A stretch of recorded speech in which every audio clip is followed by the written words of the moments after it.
중고등부 예배를 하나님께 드리시겠습니다. 전능하사 천지를 만드신 하나님 아버지를 내가 믿사오며 그 외아들 우리 주 예수 그리스도를 믿사오니 이는 성령으로 잉태하사 동정녀 마리아에게 낳으시고 본디오 빌라도에게 고난을 받으사 십자가에 못 박혀 죽으시고 장사한 지 사흘 만에 죽은 자 가운데서 다시 살아나시며 하늘에 오르사 전능하신 하나님 우편에 앉아 계시다가 저리로서 산자와 죽은 자를 심판하러 오시리라. 성령을 믿사오며 거룩한 공예와 성도가 서로 교통하는 것과 죄를 사하여 주시는 것과 몸이 다시 사는 것과 영원히 사는 것을 믿사옵나이다. 아멘.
알게 되리라. 위대하신 주,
고달픈 삶의 은혜도 무뎌지고 곧 사라질 것에 내 맘 두네. 헛되고 헛된 것들을 바라보며 그 은혜를 놓치며 살았네. 주어진 삶을 묵묵히 살아가며 날 붙드신 주 예수를 보내. 사망 가운데 놓여진 나의 삶을 날 건지신 그 이름 예수. 나의 한숨을 바꾸셨네. 주를 향한 노래로, 소망의 노래로 나의 눈물 거두신 주 예수 이름 안에 살게 하소서.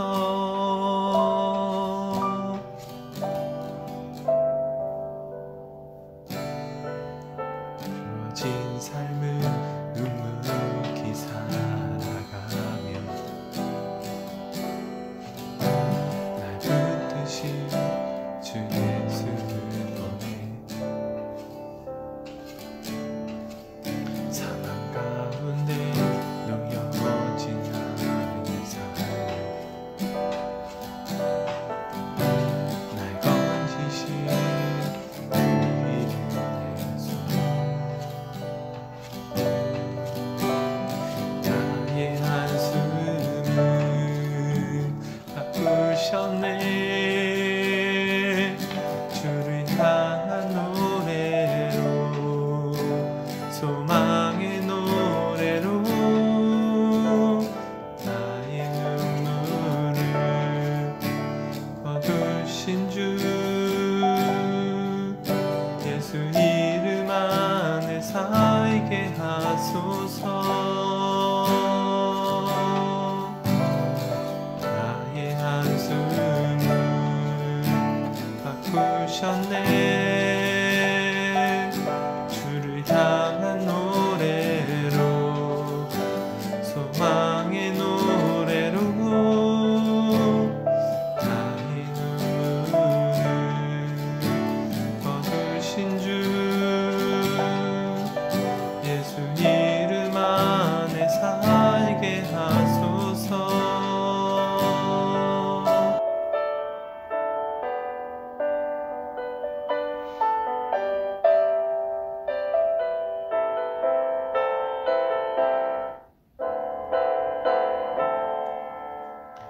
나의 한숨을 바꾸셨네. 주를 향한 노래로, 소망의 노래로 나의 눈물을 거두신 주, 예수 이름 안에 살게 하소서. 예수 이름 안에 살게 하소서. 예수 이름 안에 살게 하소서.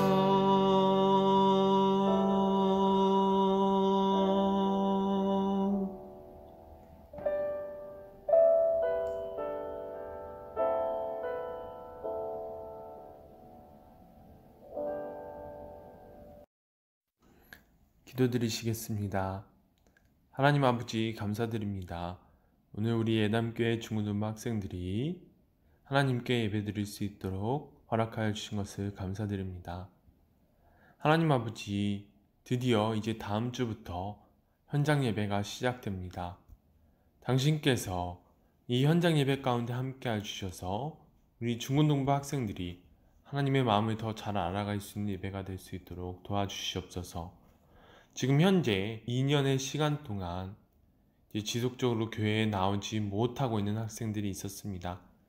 그러나 이제 위드 코로나가 시작되면서 교회에 나와서 같이 예배를 드릴 수 있게 될 텐데, 이 모든 자리 가운데 함께하여 주셔서 우리 모두가 하나 되어 하나님께 나아갈 수 있도록 함께해 주세요. 하나님 아버지, 우리 중등부 학생들을 위하여서 기도드립니다. 지금 현재 이제 중요한 시기에 있습니다. 물론 위드 코로나로 인하여서 이제 상황이 더 나아지겠지만 우리 중고등부 학생들을 지켜 주시옵소서. 이 코로나로 인하여서 어려움 겪는 일이 없도록 도와주시고 우리 중고등부 학생들에게 지혜와 명철을 허락하여 주셔서 지금 현재 필요한 모든 것들을 훌륭히 이뤄낼 수 있도록 도와주시옵소서. 선생님들과도 함께 해주셔서 우리 학생들을 돌보고 교육하는 데 있어서 부족함이 없도록 모든 필요한 부분을 채워주시옵소서. 하나님 아버지, 이 세상이 악한 부분이 많습니다. 주님, 우리 학생들이 이 악한 부분에 빠지지 않도록 지켜주시고 하나님께서 원하시는 가장 아름다운 학생들로 자라날 수 있도록 도와주시옵소서. 우리 학생들의 마음을 위로하여 주옵시고 당신의 품 안에서 건강하고 따뜻하게 자라날 수 있도록 도와주시옵소서. 감사드리며 예수님의 이름으로 기도드립니다. 아멘.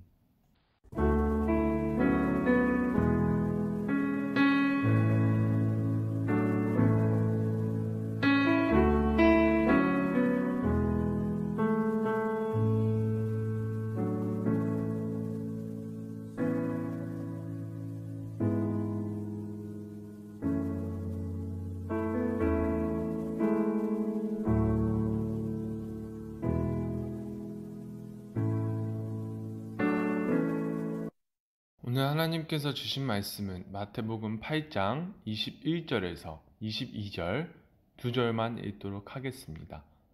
오늘 하나님께서 주신 말씀은 마태복음 8장 21절에서 22절까지만 읽어보도록 하겠습니다. 찾으신 줄 알고 봉독해 드리겠습니다. 제자 중에 또 한 사람이 이르되 주여, 내가 먼저 가서 내 아버지를 장사하게 허락하옵소서. 예수께서 이르시되 죽은 자들이 그들의 죽은 자들을 장사하게 하고 너는 나를 따르라 하시니라. 아멘.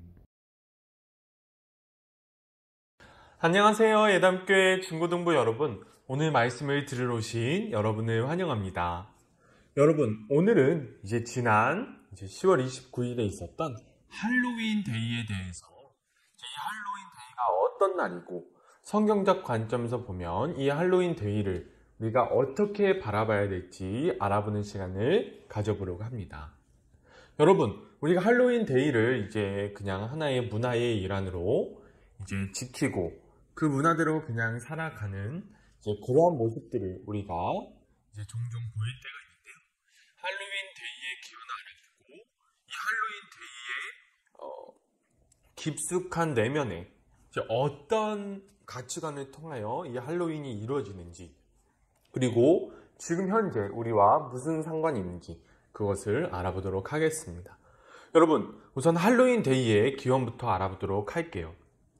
이제 할로윈 데이가 이제 예수님께서 나신 후에 이제 500년이 지난, 그러니까 지금으로부터 약 1500년 전에 이제 지금 현재는 이제 영국 땅인데 옛날 이제 1500년 전에 영국 땅에 살았던 켈트라는 족속의 의식이 바로 이 할로윈 데이에 사는 의식이었습니다.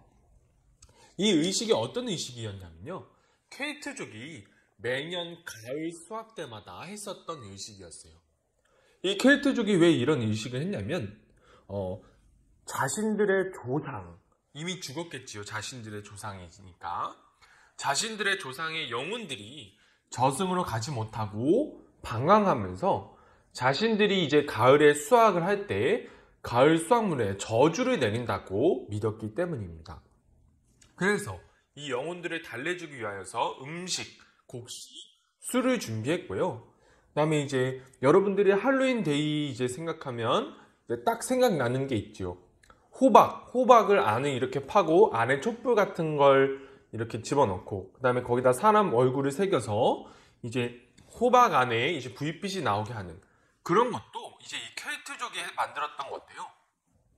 켈트족은 호박과 같은 농작물에 사람의 얼굴을 새기고 그 안에 이제 태양의 힘이라고 생각했던 촛불을 밝혀서 이제 대문 앞에 놔서 영혼들이 자신들을 함부로 해치지 못하고 저주를 내리지 못하도록 하기 위해서 그렇게 행했던 것입니다. 그 다음에 이제 할로윈 데이가 많은 분장들을 하잖아요. 이제 귀신같이 이제 하기도 하고, 뭐 마녀, 뭐 이상하게 생긴 또 그러한 분장들을 하는데, 그러한 분장들을 하는 이유가 이제 자신들의 조상의 영혼들이 자신들을 알아보지 못하도록 이제 영혼들의 모습을 상상해서 분장하고 돌아다녔던 것입니다. 바로 이러한 의식이 지금 현재 우리가 알고 있는 할로윈 데이로 내려온 것입니다. 여러분, 우리가 이렇게 할로윈에 대해서 이제 할로윈의 기원에 대해서 알아보았는데요. 전도사님이 생각하기로 이 할로윈에 대해서 우리가 하나님의 백성으로서 알아야 할 핵심은 바로 한 가지입니다. 그것이 무엇이냐면 바로 이 할로윈이 죽은 자들의 영혼을 달래기 위해서 나온 날이라는 것입니다. 그렇다면 여러분, 이 죽은 자들의 영혼을 달랜다는 것이 하나님의 자녀인 우리들과 관련해서 무슨 상관이 있을까요?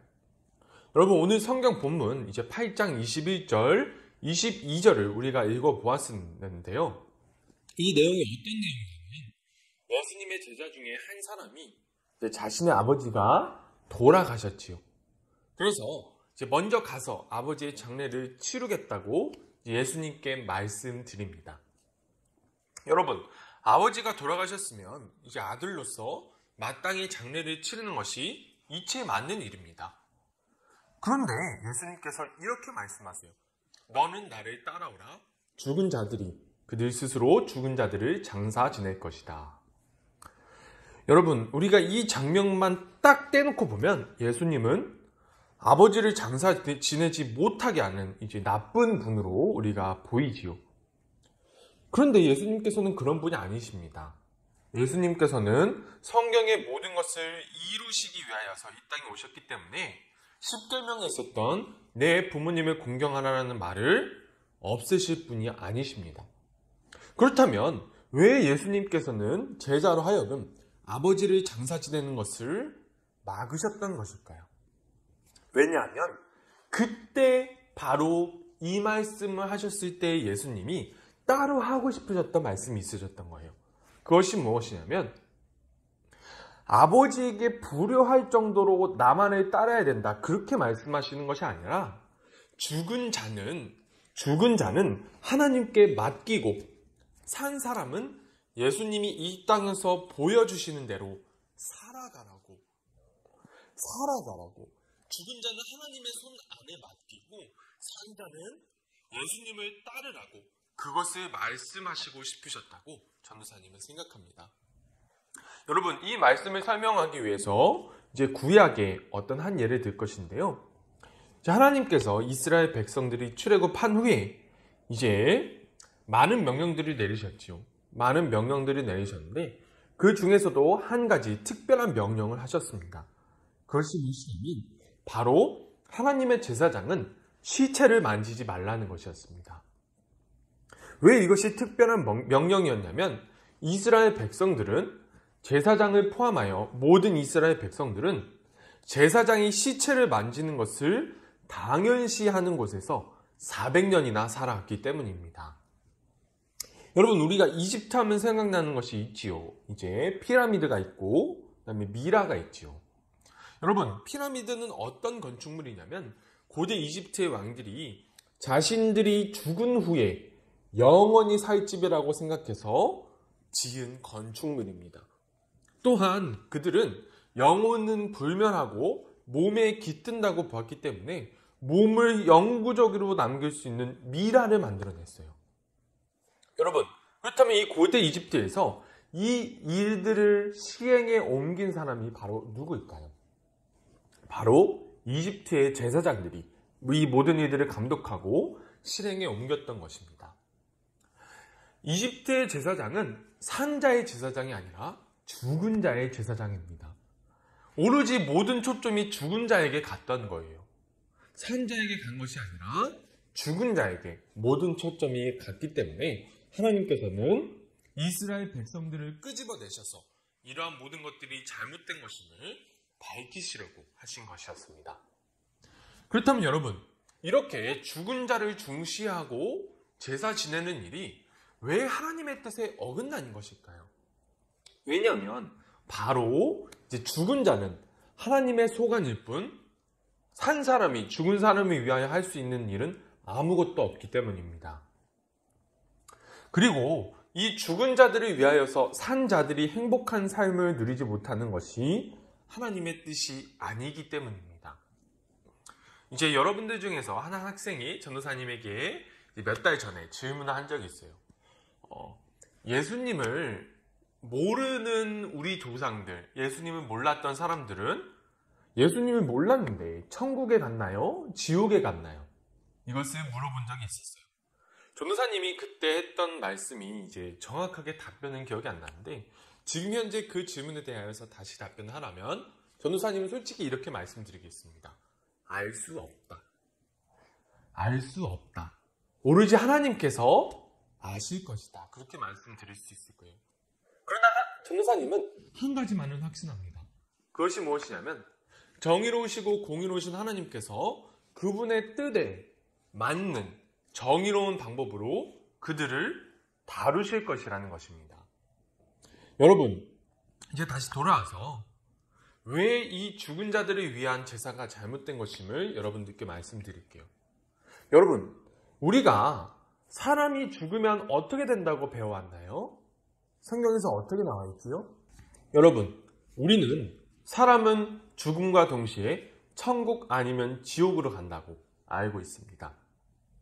그런데 이 이집트의 파라오들은 자신의 사후에 피라미드를 만들기 위해서 정말로 수많은 노동력을 투입했지요.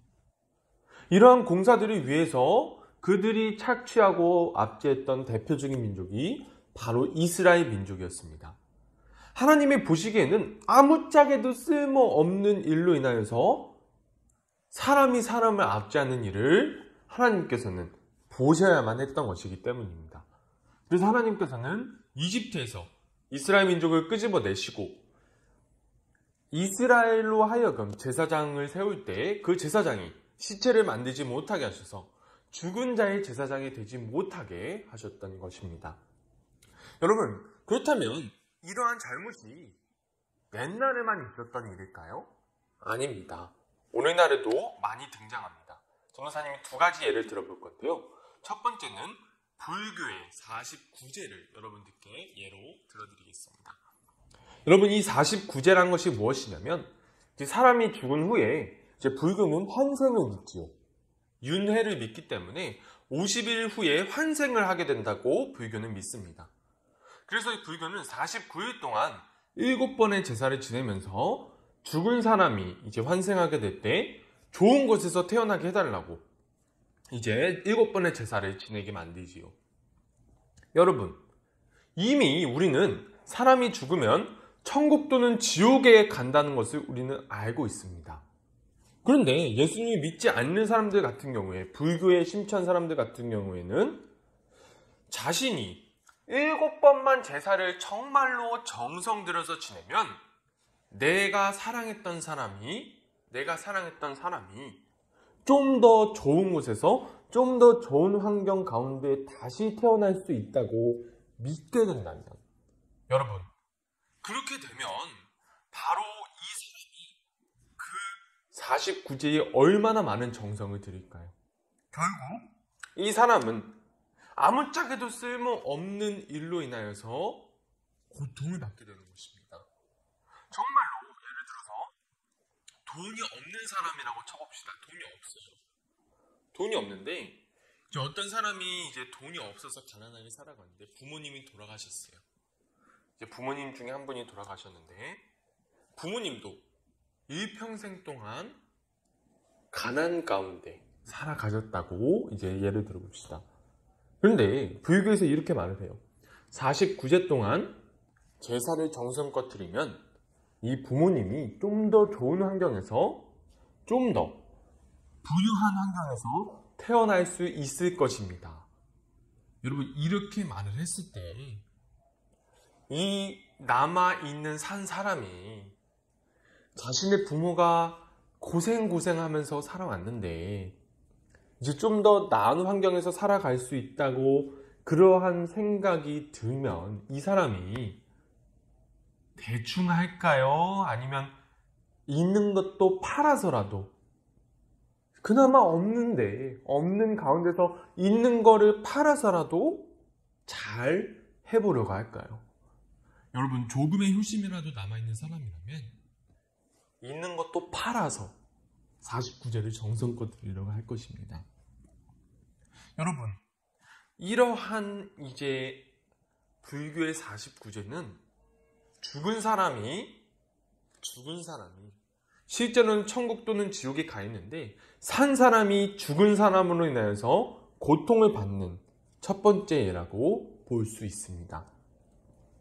여러분, 그 다음에 두 번째는 바로 천주교에서 나오는 의식인데요. 천주교에는 이제 우리는 예배라고 하는데 거기는 미사라는 표현을 쓰지요. 그런데 천주교는 그 위령 미사라는 것이 있습니다. 이 위령 미사라는 것이 무엇이냐면 이제 장례 미사하고는 달라요. 장례 미사는 이제 그 죽으신 분을 이제 추모하는 의미에서 미사를 이제 드리는 건데 천주교도 이 위령 미사는 다른 개념의 미사입니다. 이 위령 미사를 설명하기 위해선 이제 하나의 개념을 설명을 해야 되는데요. 그것이 무엇이냐면 천주교는 우리 개신교와 다르게 천국 또는 지옥만 있는 것이 아니라 연옥이라는 것이 있다고 믿습니다. 그들의 주장을 보면 이제 이 연옥이란 지옥에 갈 정도로 악하지는 않은데 천국에 바로 가는 것도 애매한 사람들이 이 연옥에서 머물면서 고통을 받으면서 이제 자신들의 죄를 다 씻으면 천국으로 올라간다고 이 천주교는 그렇게 주장합니다. 그러니까 죄를 모두 씻어야지 천국에 올라갈 수 있다고 말하는 것이지요. 근데 여기까지만 보면 그래도 이제 사람의 생각으로는 이해를 할 수 있지요. 물론 성경에 맞지는 않지요. 그런데 사람의 생각으로는 그렇게 생각할 수도 있겠다라는 이제 생각은 들 수 있는데, 그런데 문제는 여기서 천주교가 죽은 자들이 빠르게 천국에 올라갈 수 있는 방법을 제시한다는 것입니다. 그것이 무엇이냐면 산 자들이 죽은 자들을 위하여서, 연옥에 있는 사람들을 위하여서 많이 헌금하고 많이 봉사하면 그들의 죄가 빠르게 용서를 받아서 그들이 천국에 더 빠르게 갈 수 있다고 말한다는 것입니다. 이 개념은 이제 옛날에 어떤 개념이냐면 이제 면죄부라는 개념인데요. 면죄부의 개념이 그대로 이제 지금까지 내려온 것 같아요. 여러분, 이 면죄부가 어떤 것이냐면 이제 개념은 똑같습니다. 연옥에 있는 자신들의 조상들이 이제 고통을 받고 있는데 그 후손들이 돈을 헌금함에 넣어서, 여기서 이제 동전을 헌금함에 넣으면 바닥에 떨어지면서 소리가 나겠죠. 그 소리가 날 때마다 그 헌금한 사람의 죽은 조상들이 천국으로 올라간다. 그러한 개념으로 이제 이 사람들이, 천주교가 이제 면죄부를 발행을 했는데요. 이것은 성경에서도 전혀 찾아볼 수 없는 개념이고, 죽은 자들은 오로지 하나님의 범위 안에 있다. 하나님께서 다루실 뿐이다. 죽은 다음의 심판은 오로지 하나님의 소관이다라는 성경의 메시지를 어기는 일입니다. 이것을 볼 때 산 사람이 죽은 사람으로 인하여서 고통을 받는 그런 악행들이 지금 현재 우리 이 시대에도 나타나고 있다는 것을 우리는 알 수 있습니다. 여러분, 그러면 이제 다시 돌아와서 예수님께서 왜 제자로 하여금 아버지를 장사지내는 것을 막으셨을까요? 왜냐하면 예수님께서는 지금 너가 신경 써야 될 것은 죽은 자가 아니다. 물론 죽은 자에 대해서 슬픔에 빠질 수 있고 추억할 수도 있지만, 죽은 자들을 위하여서 살아있는 사람들이 불행을 겪는 것을 예수님은 원하지 않으셨다고 말씀하시는 것입니다. 여러분, 지금 현재 예수님을 믿지 않는 사람들 가운데, 예수님을 믿지 않는 사람들은 이러한 환생, 그 다음에 연옥, 이 대표적인 두 가지 절에 묶여 있습니다. 이 사람들은 죽은 자들을 위하여서 산 사람들이 고통을 받고 있는 형국이지요. 그러면 바로 이러한 가운데 이 죽은 자들을 계속 신경 쓰는 사람들은 산 사람에 대해서, 산 사람이 어떻게 살아가야 되는지, 어떻게 진정한 행복을 누려갈 수 있는지에 대해서 관심이 없어지게 됩니다.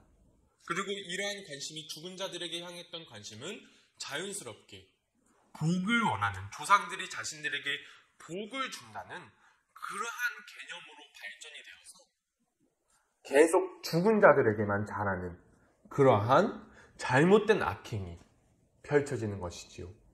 여러분, 제사의식이 바로 그런 거예요. 제사의식은 지금 내가 조상님들께 거하게 대접하면 조상님들이 복을 내려준다는 개념입니다. 그래서 옛날에는 제사를 지내는데 정말 지금 현재 먹을 게 없어요. 지금 현재 먹을 것도 없고 정말로 힘든데, 그럼에도 불구하고 조상들이 자기들에게 복을 내려준다고 믿었기 때문에 있는 것도 팔아서 정말 말도 안 되는 걸로 이제 제사를 지내서 결국 불행에 빠지는 경우들이 많았는데요. 예수님께서는 그런 모든 것들이 악하다고 말씀하시는 것입니다. 그러한 개념이 오늘날에도 산 사람들을 괴롭히는 모습을 보시면서 예수님께서는 안타까워하시는 것입니다. 예수님은 산 사람은, 죽은 자들을 내버려 두고 하나님의 소관에 맡기고, 예수님이 이 땅에서 보이신 대로 하나님의 말씀으로 세상의 가치관을 바로잡고 불행에 빠진 사람들을 고치기를 원하셨던 것입니다. 여러분, 이러한 의미에서 할로윈을 본다면 이 할로윈 의식이 가지고 있는 근본적인 문제점이 여러분들이 보일 것입니다. 할로윈은 죽은 자들을 달래기 위한 의식에서 나온 축제이고요. 이러한 의식 가운데 우리가 아무런 비판점 없이 아무것도 모르는 상태로 이 할로윈을 지내게 된다면 이 할로윈이 가지고 있는 근본적인 의식, 그 문화에 우리가 빠져들 수밖에 없을 것입니다. 오늘 말씀을 통하여서 이 할로윈이 가지고 있는 의미가 하나님의 뜻과는 맞지 않음을 이 시간 알 수 있었고요.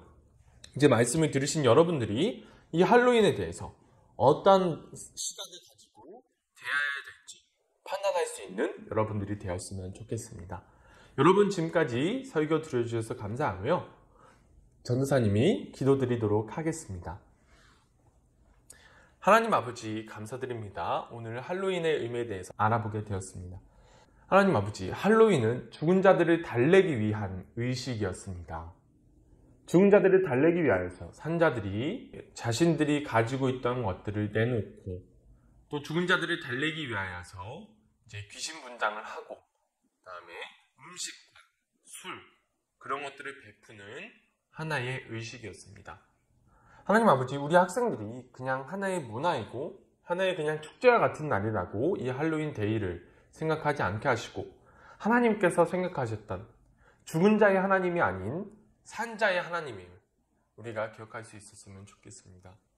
죽은 자는 하나님의 손안에 맡겨놓고 우리 산자는 예수님께서 이 땅에서 보여주신 대로 살아갈 수 있기를 원합니다. 죽은 자들이 우리들에게 아무런 영향을 줄 수 없음을 우리는 성경을 통해서 알 수 있습니다. 그러나 우리는 때때로 문화적인 관점으로 인하여서 죽은 자들이 우리에게 영향을 준다고 생각을 하고 있습니다. 그러나 우리는 영향을 받지 않습니다. 죽은 자들은 이미 하나님께서 심판하셔서 지옥에 갔거나 천국에 가 있는 그러한 상태인 것입니다. 우리 하나님 아버지, 우리가 이러한 죽은 자들을 위한 제사장이 되는 것이 아니라 산자의 제사장, 죽은 자들을 위하여서 모든 것을 붓는 악한 행동을 하는 것이 아니라 산자를 살리기 위하여 이 땅을 살아갈 수 있도록 주여 도와주시옵소서. 감사드리며 예수님의 이름으로 기도드립니다. 아멘. 주기도문으로 예배를 마치시겠습니다. 하늘에 계신 우리 아버지여, 이름이 거룩히 여김을 받으시오며 나라가 임하시오며 뜻이 하늘에서 이루어진 것 같이 땅에서도 이루어지이다. 오늘날 우리에게 일용할 양식을 주옵시고 우리가 우리에게 죄 지은 자를 사하여 준 것 같이 우리의 죄를 사하여 주옵시고 우리를 시험에 들게 하지 마옵시고 다만 악에서 구하옵소서. 대개의 나라와 권세와 영광이 아버지께 영원히 있사옵나이다. 아멘.